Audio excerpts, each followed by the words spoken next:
Hey guys, कलाम institution में आप सभी का एक बार फिर से स्वागत है। और आज हम आपकी एसएसटी की सीनियर सेकेंडरी सामाजिक विज्ञान की जो पहला चैप्टर है उसको हम पढ़ना शुरू करेंगे और इसका नाम है प्राचीन विश्व। तो गाइस, इससे पहले हम चैप्टर को शुरू करें मैं आपको बता देता हूँ कि इस चैप्टर के मैंने आपके लिए नोट्स बना लिए हैं।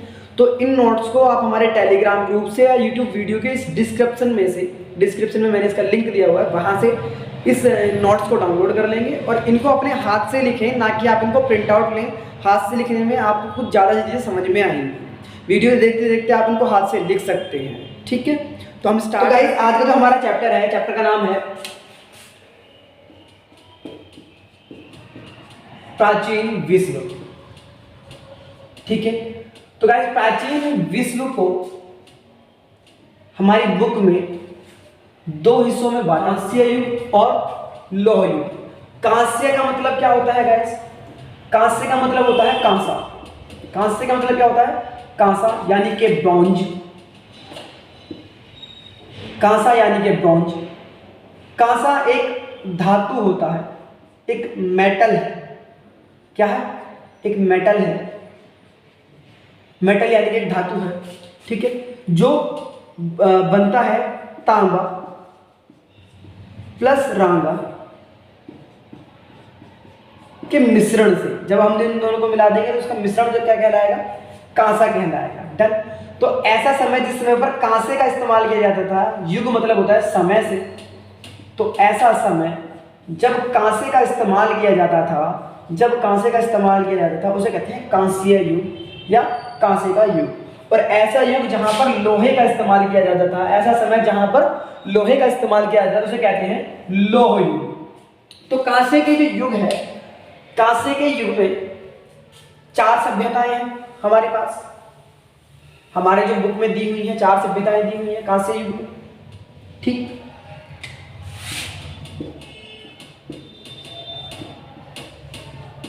कांसे युग के अंदर 4 सभ्यताएं कौन कौन सी हैं? हमारी बुक में नंबर 1 पे है मेसोपोटामिया की सभ्यता। मेसोपोटामिया की सभ्यता। नंबर 2 पर है मिस्र की सभ्यता। नंबर 3 पर है चीन की सभ्यता। चीन की सभ्यता। और मोस्ट इंपोर्टेंट एंड सबसे लास्ट में नंबर 4 पर हमारे बुक में दी गई है भारत की हड़प्पा सभ्यता।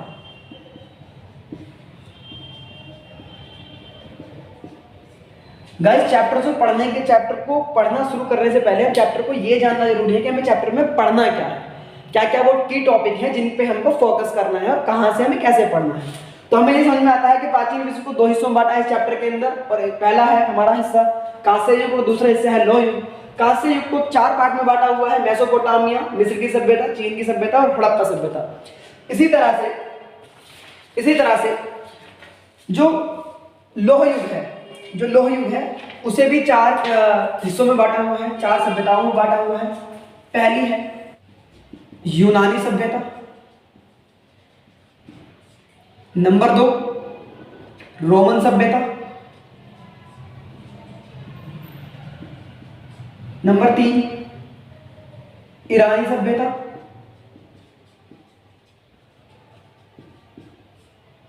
और नंबर 4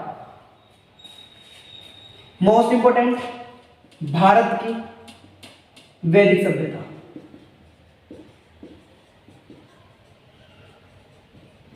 राइट। तो हमने ये जाना कि प्राचीन विश्व को 2 हिस्सों में बांटा है। दोनों हिस्सों में है, एक है कांस्य युग, एक है लौह युग। उसमें भी जो कांस्य युग है, कांस्य युग को 4 हिस्सों में और लौह युग को 4 हिस्सों में बांटा हुआ है। अब इनके अंदर जो मोस्ट इंपोर्टेंट है वो है भारत। जो हमें मोस्ट इंपोर्टेंटली पढ़ना है भारत की हड़प्पा सभ्यता और भारत की वैदिक सभ्यता, ठीक है। अगर हम बात करें मेसोपोटामिया की सभ्यता की, हम शुरू से ही बात करना शुरू करते हैं। आज हम जो पढ़ेंगे इस वीडियो में हम जो चैप्टर पढ़ेंगे, जहां तक हमें पढ़ना है प्राचीन विश्व का कांस्य युग। हम आज इस वीडियो में पूरा पढ़ लेंगे और अगला जो हमारी वीडियो बनेगी वो लौह युग और जो यूनानी और रोमन और ईरानी सभ्यता और भारत की वैदिक सभ्यता के ऊपर बनेगी। तो आज हमने पढ़ लेना है, ये सारा का सारा हिस्सा हमने आज पढ़ लेना है, ठीक है। तो मेसोपोटामिया की सभ्यता की अगर हम बात करते हैं तो मेसोपोटामिया जो है सबसे इंपोर्टेंट मेसोपोटामिया की सभ्यता में आता है, इसका शाब्दिक अर्थ क्या है? इसका शाब्दिक अर्थ क्या है, यानी कि क्या मतलब होता है मेसोपोटामिया शब्द का। मेसोपोटामिया शब्द का क्या मतलब होता है? मेसोपोटामिया शब्द का मतलब है नदियों के बीच जगह, नदियों के बीच जगह, ठीक है।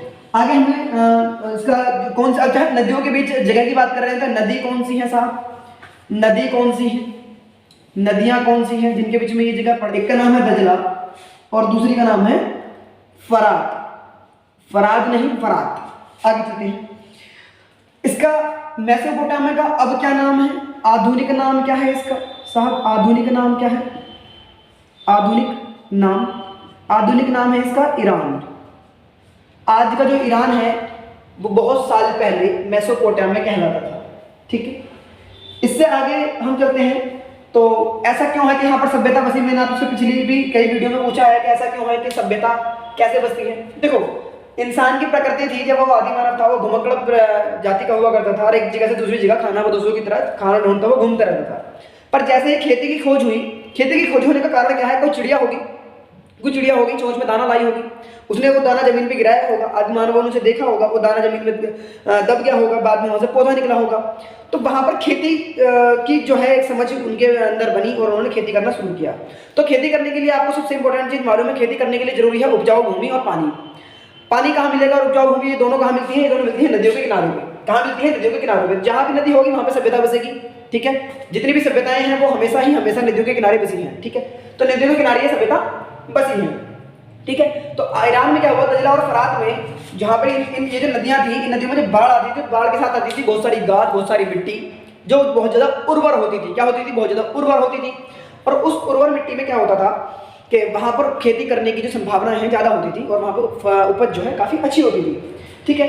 तो हमें ये बात समझ में आती है कि काफी ज्यादा अच्छी होती थी, उपजाऊ होती थी।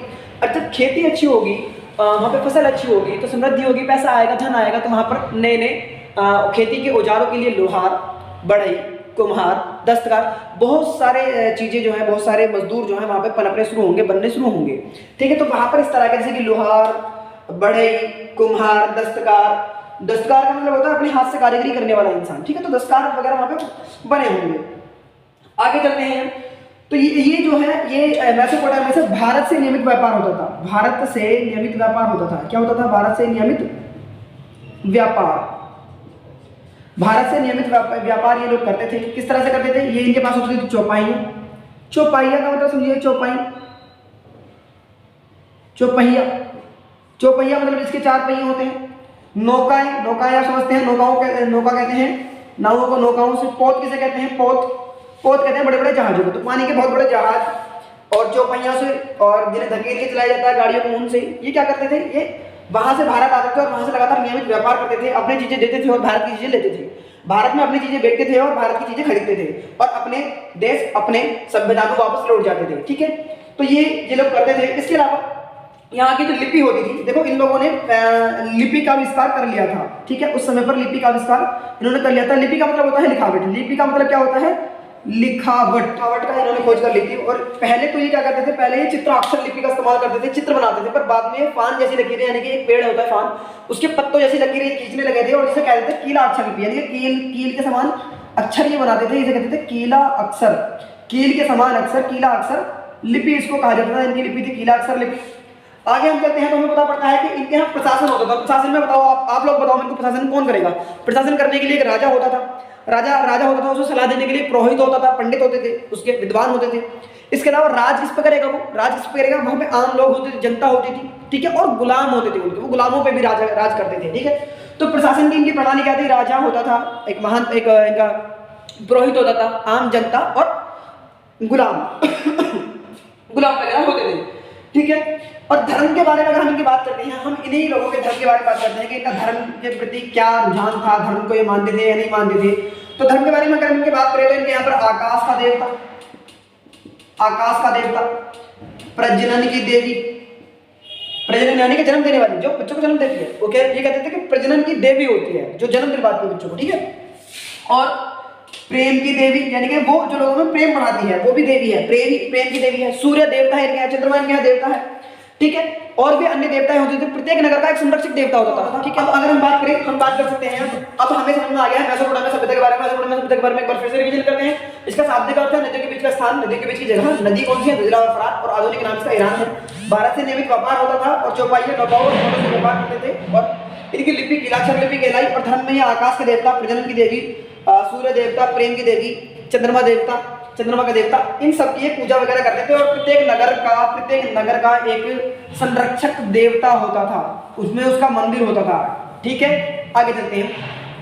तो ये तो हमें कल ही पढ़ना है, इसको हम मिटा ही देते हैं, ठीक है। ये हमें कल पढ़ना है, आज हमें जो पढ़ना है आज हम उसको नोट करते हैं, ठीक है। अब हम बात करते हैं मिस्र की। तो मिस्र का नाम किसने नहीं सुना, जरा मुझे बता दो। मिस्र का नाम सभी ने सुना होगा। मिस्र का दूसरा नाम है इजिप्ट। इजिप्ट नाम आपने सुना होगा, जहाँ पर पिरामिड है आज भी, ठीक है।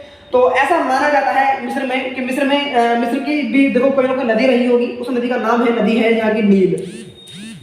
नील नदी है दुनिया की सबसे बड़ी नदी में इसका नाम आता है। दुनिया की सबसे बड़ी नदी है और दुनिया की सबसे अच्छी नदी में इसका नाम आता है। तो नील नदी को कहा जाता है मिस्र का तोहफा। वो भी कहा जाता है जब भी नील नदी में बाढ़ आती थी, पहले भी जब भी बाढ़ आती थी तो वो अपने साथ बहुत सारी मिट्टी और गाद लेकर के आती थी, जो बहुत ज्यादा उर्वर होती थी। आपको बता दूं मैं, मिस्र जो देश है वो रेगिस्तान में है, पर वहां पे जो ये नील नदी है, इसकी वजह से, केवल इस नदी की वजह से वहां पर जीवन पनपा, ठीक है। वहां जीवन पनपा, वहां सभ्यता पनपी और वो आगे फली फूली बड़ी हुई, ठीक है। तो नील नदी की जो गाद थी उस पर वहाँ के किसान खेती करते थे और उन्होंने सिंचाई के लिए नहरें वगैरह और जलाशय वगैरह बनाना शुरू कर दिए थे उस समय पर भी, ठीक है। तो नील नदी को मिस्र को नील नदी का तोहफा भी कहते हैं, ठीक है। मिस्र को नील नदी का तोहफा भी कहते हैं। आगे हम चलते हैं तो नील नदी के बारे में पता पड़ता है कि इन्होंने सिंचाई, यहाँ पर सिंचाई व्यवस्था अच्छी थी। और यहाँ के जो राजा है, यहाँ का जो राजा था उसका नाम था फराओ। उसे क्या कहते थे? फराओ कहते थे। और जिसे भगवान यहाँ के लोग मानते थे। यहाँ के लोग अपने राजा को क्या मानते थे? भगवान मानते थे, ठीक। नील नदी के मिस्र के सभ्यता के लोग अपने राजा यानी कि फराओ को जिसे बुलाते थे उसे भगवान मानते थे। अगर आप मुस्लिम माइथोलॉजी की बात करें तो उसमें भी हजरत मूसा है। मूसा जो यहूदी कौम है वो उन्हीं की कौम है। तो वो जो है मूसा, तो उन्होंने उसका राजा का नाम फिरौन बताया है, ठीक है। हमारे जो मुस्लिम ग्रंथ हैं उनमें उसका नाम फिरौन बताया है। और इसकी जो लाश है वो आज भी मौजूद है इसी दुनिया में, आज भी तक वो सड़ी गली नहीं है, क्योंकि उसकी मम्मी बना दी गई थी। मैं बताता हूँ मम्मी क्या होती है, आगे चलते हैं इसके बारे में। तो इन्होंने इनकी राजा में जो राजा शासन होता था, प्रशासन होता था, उसमें पुरोहित वर्ग होते थे, गुलाम होते थे और आम जनमानस होते थे, जो जिन पे ये राजा राज करता था, ठीक है। आगे हम चलते हैं तो हमें पता पड़ता है, हमें यह भी पता पड़ता है इसमें कि इनकी जो लिपि है वो चित्राक्षर लिपि है। कैसी लिपि है इनकी? चित्राक्षर लिपि है, चित्राक्षर लिपि, यानी कि चित्रों के समान अक्षर होते थे। ये चित्र बनाते थे, ये लिखने के लिए चित्र बनाते थे और फिर उसे संकेतों को लोग समझ पाते थे और उस लिपि को कहते थे चित्राक्षर लिपि। आगे हम चलते थे, इनके शहर का एक खास देवता होता था। इनके यहाँ भी शहर का खास देवता होता था। और ये व्यापार के लिए, व्यापार मार्ग की अगर आप बात करेंगे तो व्यापार के लिए समुद्र और सड़क दोनों का इस्तेमाल करते थे, ठीक है। समुद्र और सड़क दोनों का इस्तेमाल करते थे। समुद्र में और जमीन पे दोनों पे ये चल करके व्यापार करते थे। आगे हम चलते हैं, इनके यहाँ पर संग तराश यानी कि संगमरमर को तराशने वाला, संगमरमर को काट के उसके डिजाइन बनाने वाला संग तराश हुआ करते थे। इनके यहाँ पर बढ़ई होते थे, लोहार होते थे, चित्रकार होते थे, कुम्हार होते थे। और इनके यहाँ पर रेखा गणित की अच्छी जानकारी थी। किसकी? रेखा गणित की, ठीक है। ज्योमेट्री की, रेखा गणित की अच्छी खासी जानकारी इनके पास हुआ करती थी। रेखा गणित की अच्छी जानकारी, ठीक है। रेखा गणित की इनके पास अच्छी जानकारी थी। इन्होंने महान स्मारक बनवाए हैं। इसी सभ्यता में महान स्मारक मिस्र के पिरामिड बने हैं। मिस्र के पिरामिड एक्चुअल में क्या होते हैं? पिरामिड होते हैं मकबरा, जिसमें राजा की लाश को, उसको मम्मी बना के उसको संरक्षित करके, कुछ ऐसे केमिकल होते थे जिनसे राजा की लाश को सुरक्षित किया जाता था, संरक्षित किया जाता ताकि वो गले सड़े नहीं, ठीक है। तो उसे मम्मी कहते हैं। उस मम्मी को उसमें रखा जाता था। जैसे कि मैंने अभी बताया था, फिरौन की जो लाश है वो आज भी ताबूत में है, ठीक है। और साइंटिस्ट उस पर शोध कर रहे हैं, लगातार उस पर शोध करते रहते हैं, ठीक है। तो ये अपनी लाशों को ऐसा ये क्यों करते थे? क्योंकि इनका मिस्र वासियों का मानना था कि जो राजा है, या ये पुनर्जन्म में विश्वास रखते थे और ये मानते थे कि राजा का जब दोबारा जन्म होगा तो वो अपने ऐशो आराम से जिंदा हो सकेगा और दोबारा से राजा की तरह जिंदगी जिएगा। इसलिए उसके साथ में उसके नौकर और उसके खाने पीने के बर्तन और अन्य उसके ऐशो आराम का जो सामान था वो भी साथ में उसके दफनाया जाता था, रखा जाता था पिरामिड के अंदर, ठीक है। आगे चलते हैं, यानी कि पिरामिड जो है राजा के कब्रें हैं, ठीक है, और संरक्षित शब्द को मम्मी कहते हैं। अगर हम आगे चले, हम चलते हैं चीन की सभ्यता में, तो चीनी सभ्यता से हमें क्या पता चलता है, हमारी सभ्यता है चीनी सभ्यता। चीनी सभ्यता जो है ये चीन में एक नदी है हुआंग नदी, हुआंग नदी के किनारे ये सभ्यता फली फूली। सबसे पहले अगर हम बात करें तो यहाँ पर एक हुआंग में सांग का एक राजा था, राजा थे, सांग वंश का शासन चलता था यहाँ पर, ठीक है। सांग वंश का शासन चलता था। इन्होंने एक लेखन प्रणाली भी विकसित की थी, इन्होंने एक लेखन लिखने के लिए भी एक प्रणाली इन्होंने विकसित कर ली थी। एंड सांग वंश ने क्या कहते हैं, सांग वंश ने एक लेखन प्रणाली इजाद की और उनके यहाँ पर उस टाइम पे दस्तकार जैसे कि लोहार बढ़ई वगैरह ये सब तब भी मौजूद थे। और इसके अलावा ये इन्होंने अपने नीचे अधिकारी नियुक्त किए हुए थे जो राजा को राजपाट में मदद करते थे, ठीक है। और सांग वंश की सत्ता चावों ने खत्म कर दी, और चावों की प्रॉब्लम क्या थी, सांग वंश की सत्ता खत्म कर दी चावों ने, ठीक है। चावों ने आकर इनकर पश्चिम से हमला कर दिया और इनकी सत्ता जो है खत्म हो गई, ठीक है। इन्होंने हमला किया और इन्होंने सांगों को हरा दिया और चाऊ वंश के राजा बनने लगे। पर प्रॉब्लम क्या थी, चाऊ इतने शक्तिशाली नहीं थे कि सारे के सारे राज्यों को एक साथ जोड़ कर रख सके। तो जो शक्तिशाली कुलीन होते थे, कुल के लोग होते थे, शक्तिशाली लोग होते थे, वो और लोगों के साथ मिलकर इन पर हमला करते थे और ये परेशान हो गए, ठीक है। और उसी टाइम पे जो जनजातियां होती थी वो भी इन पे हमला करती थी, ठीक है। तो चावों के बाद चिन राजा आए और चिन राजाओं ने क्या किया, चिन राजाओं ने शक्तिशाली कुलीनों को कुचल डाला और उन्होंने किले बनवाए, चीन की दीवार बनवाई, चीन से होंगटी ने बनवाई थी चीन की दीवार, वो चिन वंश का ही था और उसने चीन की प्रमुख दीवार बनवाई। और उसी के इन चीन वंश के नाम पे आज चीन का नाम चीन है, चीन के नाम पर है चीन, ठीक है। इन्होंने चीन की मुख्य दीवार बनवाई और इन्होंने अधिकारियों से अलग अलग प्रांतों में बांटा और वहां पर एक एक राजा नियुक्त करा जो उस प्रांतों का संभालता था, ठीक है। और इन्होंने पूरे साम्राज्य में समान भाषा और समान मापतोल का आदेश दे दिया। वहां पर सारे काम, मतलब पूरा जो राज्य है, पूरा का पूरा जो देश है चीन, उसमें सबको समान होगा, क्योंकि चीन के आते आते लौह युग शुरू हो चुका था और सभ्यता देश में कन्वर्ट हो चुकी थी। और चीन वंश के बाद में फिर वहां पर हान वंश आया और ये लोग जो हैं देवी देवताओं में भी विश्वास करते थे, ये प्राकृतिक आत्माओं में विश्वास करते थे। और यहाँ पर एक धार्मिक व्यक्ति था, एक प्रसिद्ध उसने उपदेश दिया, प्रसिद्ध धार्मिक उपदेश दिया जिसमें उसने सही व्यवहार करने का, यानी कि हम लोगों के साथ अच्छा व्यवहार करेंगे और सही काम करेंगे, नाप तोल सही करेंगे, राज्य की आज्ञा और जो भगवान के ने कहा है जिनको अपने ग्रंथों में करने के लिए, वो सारे कार्य हम करेंगे, ठीक है। इसके बाद फ्रेंड्स हमारे आती है भारत की हड़प्पा सभ्यता आती है। तो भारत की हड़प्पा सभ्यता के बारे में हम एक बार मैं आपको समझा देता हूँ। भारत की हड़प्पा सभ्यता के बारे में सबसे पहले इंपॉर्टेंट चीज है भारत की हड़प्पा सभ्यता के बारे में,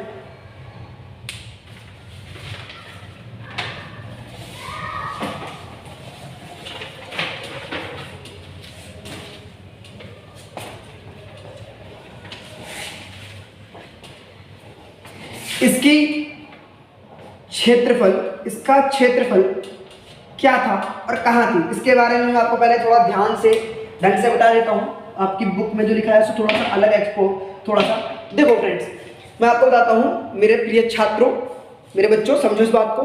देखो हमारा जो भारत का हिमालय पर्वत है, हमारा भारत का जो हिमालय पर्वत है, ठीक है, उससे 3 जीवनदायिनी नदियाँ निकली हैं। 3 जीवनदायिनी नदियाँ कौन सी है? एक होगी पहले सिंधु, दूसरी होगी हमारी गंगा और तीसरी होगी हमारी जो ब्रह्मपुत्र नदी है।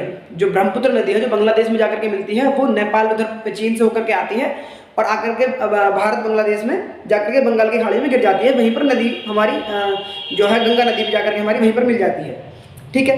पर एक नदी है सिंधु नदी जो जाती है पाकिस्तान की ओर। तो प्राचीन काल में सिंधु नदी के किनारे एक सभ्यता विकसित हुई जिसका नाम था सिंधु घाटी सभ्यता। इसमें एक शहर मिला है हड़प्पा, जो बड़ा ही बहुत इंपॉर्टेंट शहर है। तो उसी हड़प्पा शहर के नाम पर इस सभ्यता का नाम पड़ा है हड़प्पा सभ्यता। इसे सिंधु घाटी सभ्यता और हड़प्पा सभ्यता दोनों ही कहते हैं, ठीक है। तो इसके बारे में मैं आपको बताता हूँ, ये बहुत बड़ी सभ्यता थी, बहुत बड़ा देश था। ये उत्तर में मांडा यानी कि जम्मू कश्मीर, दक्षिण में दैमाबाद यानी कि मध्य प्रदेश, महाराष्ट्र तक, और उसके आगे इधर सुतकांगडोर दास्क नदी के किनारे बलूचिस्तान में, और इधर मेरठ में एक जगह है आलमगीरपुर हिंडन नदी के किनारे। वहां तक ये त्रिकोणीय आकार की एक फैली हुई बहुत बड़ी सभ्यता थी। जितनी भी सभ्यताएं हैं, मेसोपोटामिया, मिस्र की सभ्यता, चीनी सभ्यता, ये सब के सब व्यापार करने भारत आया करते थे। भारत उस समय पर वाणिज्य का, व्यापार का बहुत बड़ा केंद्र हुआ करता था। यहाँ पर लोग पोतों से, नावों से, चौपाइयों से, पैदल चल करके रास्ते से आते थे और हमसे व्यापार करते थे, भारतीयों से व्यापार करते थे। उसका क्षेत्रफल के बारे में हम बात करेंगे तो हमने कहा कि इसका क्षेत्रफल जो है कहां से कहां तक फैली थी, उत्तर में मांडा से लेकर के दक्षिण के दहमाबाद तक, और इधर पूर्व में हमारा मेरठ का आलमगीरपुर हो गया, और इधर बलूचिस्तान में दास नदी के किनारे तक फैला हुआ था। ठीक है, हम अगर इसमें और बात करें तो इसके अंदर हमें अगला हमारा पॉइंट है क्षेत्रफल के बाद, इसमें अगला हमारा जो पॉइंट है वो है इसकी नगर योजना। ठीक है, तो इसकी नगर योजना के बारे में अगर हम बात करें तो इसकी नगर योजना में कोई संशय नहीं है, बहुत ही इंपॉर्टेंट है इसकी नगर योजना। इसकी नगर योजना में सबसे इंपॉर्टेंट शब्द है दुर्ग। एक शब्द आपकी बुक में लिखा है दुर्ग। दुर्ग का मतलब क्या होता है, जो बड़े बड़े महल होते हैं, बड़े बड़े जो जैसे कि लाल किला है या किले होते हैं, जैसे कि आपने अगर आगरा का लाल किला देखा है तो आगरा के लाल किले के बाहर एक बहुत बड़ा गेट है। ठीक है, इसी तरह से दिल्ली के लाल किले के बाहर बहुत बड़ा गेट है, तो उस गेट को काफी मजबूती से, मोटी मोटी दीवारों से बनाया जाता था, और मुख्य जो इमारत होती थी वो काफी अंदर होती थी। तो ये क्या होता है, वो होता है दुर्ग, जो शत्रुओं से नगर की या फिर उस किले की रक्षा करता है। तो इनकी नगर योजना में दुर्ग हुआ करते थे। नगर के बाहर एक दुर्ग होता था, पूरा नगर घिरा हुआ होता था दीवारों से, और नगर के बाहर एक बड़ी इमारत वाला दुर्ग होता था जिससे अंदर आया जाता था। और इस दुर्ग के निचले हिस्से में आम लोग रहते थे और अंदर काफी अमीर और व्यापारी लोग रहते थे जो सुरक्षित रहते थे। ठीक है, आगे हम चलते हैं तो इनकी जो नदियां थी, इनकी जो सड़कें थी वो एक दूसरे को समकोण पर काटती थी। समकोण आप समझते हैं, यानी कि ऐसे एक सड़क है और ऐसे दूसरी सड़क है, तो जहां भी ये काटती थी वहां पर चौराहा बनता था। ठीक है, वहां पर चौराहा बनता था हमेशा। आगे हम चले तो हमें पता पड़ता है कि इनके यहाँ पर 2 मंजिला इमारत के मकान बहुत ज्यादा मिले हैं। हर गांव में, हर घर में कुआं मिला है, स्नान घर मिला है, हर घर के अंदर नालियां मिली है, पर नालियां मिली है, यानी कि ड्रेनेज सिस्टम जो है बड़ा छोटे, बड़ी नाली और छोटी नाली, जिसमें छोटी नाली जाकर के मिलती है, बड़ी बड़ी नालियां बनती हैं, वो सब इनके यहाँ पे ड्रेनेज सिस्टम काफी अच्छा मिला है। और इनके यहाँ पर विशाल एक बहुत बड़ा, इसी सभ्यता में एक बहुत बड़ा स्नानागार मिला है, यानी कि एक पूल मिला है जिसमें वो लोग नहाया करते थे। पूजा अर्चना करने के लिए इस पूल का इस्तेमाल करते होंगे। और साथ में एक अन्नागार, यानी कि एक कोल्ड रूम या स्टोरेज रूम जिसे हम कहते हैं, कोल्ड स्टोर, असली शब्द है कोल्ड स्टोर, इनके यहाँ पर मिला है जिसमें ये अपना अनाज को स्टोर किया करते थे। अगला जो हमारा टॉपिक है इसमें हम समाज और अर्थव्यवस्था। समाज और अर्थव्यवस्था की अगर हम बात करें तो इनकी अर्थव्यवस्था बहुत ज्यादा उन्नत थी, इनका समाज बहुत ज्यादा उन्नत था। यहाँ पर स्त्रियां प्रधान होती थी। ठीक है, इनके टाइम पे गहने बनाने वाले, आभूषण बनाने वाले से लेकर के कुम्हार, बढ़ई, मिस्त्री, लोहार, दस्तकार और चित्रकार सब वहां पर मौजूद थे और सब अपना काम पूरी तरीके से करते थे। ठीक है, इसके अलावा उनकी जो अर्थव्यवस्था थी काफी उन्नत थी, वो काफी अच्छा पैसा कमाते थे और उनकी महिलाएं काफी ज्यादा आभूषण पहनती थी। ठीक है, जैसा कि वहां से मिले हुए साक्ष्यों में प्राप्त हुआ है। आगे हम अगर बात करें इनकी धर्म और संस्कृति के बारे में बात करें तो ये प्रजनन की देवी, ठीक है, और शिव की पूजा करते थे। पशुपतिनाथ शिव की वहां पर एक मोहर मिली है। यहीं पर हमें नटराज की मूर्ति मिली है, हमें यहाँ पर एक नाचती हुई लड़की की मूर्ति मिली है। तो साक्ष्यों से हमें यह पता चलता है कि ये काफी ज्यादा धार्मिक किस्म के लोग थे और ये धर्म के प्रति जो है ये अग्नि की पूजा करते थे, ये चंद्रमा की पूजा करते थे, ये सूर्य की पूजा करते थे, ये उर्वरता की देवी यानी कि पृथ्वी, इनके यहाँ पर एक मोहर मिली है जिसके गर्भ से, जिसके पेट से एक पौधा उगता हुआ दिखाया गया है। ठीक है, यहीं पर एक मूर्ति मिली है। तो उर्वरता की देवी उसे माना जा रहा है, तो उस उर्वरता की देवी की पूजा करते थे। और धर्म और संस्कृति के नाम पर भी काफी उन्नत थे। परंतु अगर इनके बात करें इनका पतन कैसे हुआ है, तो पतन के अन्य बहुत सारे इतिहासकारों ने अलग अलग थ्योरीज दी हैं। तो एक थ्योरी ये कहती है कि इन पर आर्यों ने आक्रमण किया होगा, जो इंडो यूरेशिया से, हम जब लोह युग में पढ़ेंगे, वैदिक पीरियड पढ़ेंगे तो हम पढ़ेंगे कि आर्य कौन थे। तो आर्य जब भारत आए तो कुछ लोगों का मानना है कि आर्यों ने इन पर हमला किया होगा, कुछ लोगों का मानना है कि सूखा पड़ा होगा, कुछ लोगों का मानना है कि बाढ़ आई होगी। पर जो मुख्य कारण हमारी बुक में माना गया है, वो बुक में माना गया है कि बाढ़ एक्चुअल में इनके कारण है।